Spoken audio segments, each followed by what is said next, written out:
This is the aircraft as it's flying in Marina. It's actually this interesting moment where it's converting forward flight to from vertical flight to forward flight. You can see the props are around 45.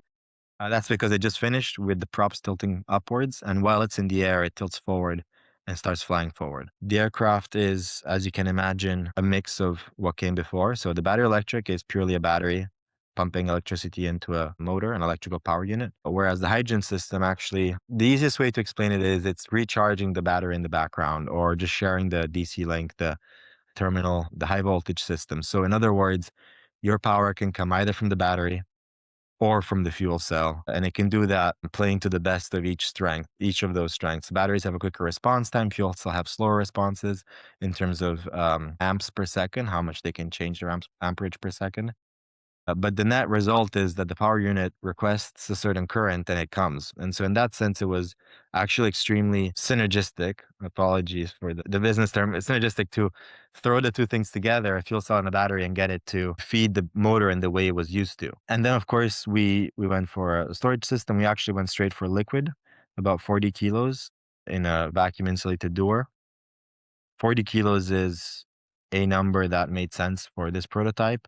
Of course, plenty of discussions in terms of what the valuable mass is for onboard hydrogen for a production version.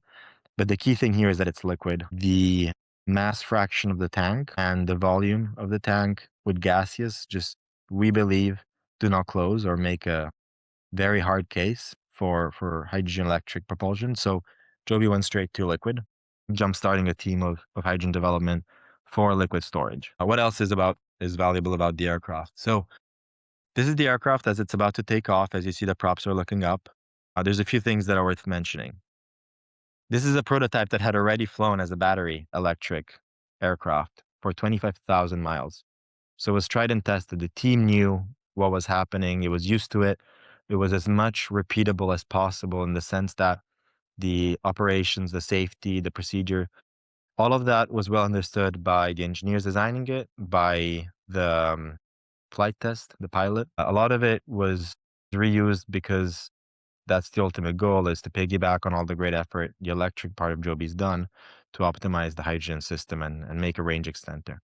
So the aircraft had already flown. I mentioned there's a liquid hydrogen storage. Liquid hydrogen, for those of you who aren't super hydrogen nerds like most of us on the call, actually is stored at minus 250 C. That's around minus 450 Fahrenheit or 20 Kelvin. About 40 kilos on board. There's a lot of, as many of you know, there's a lot of technical requirements and complexities in storing liquid hydrogen at those temperatures.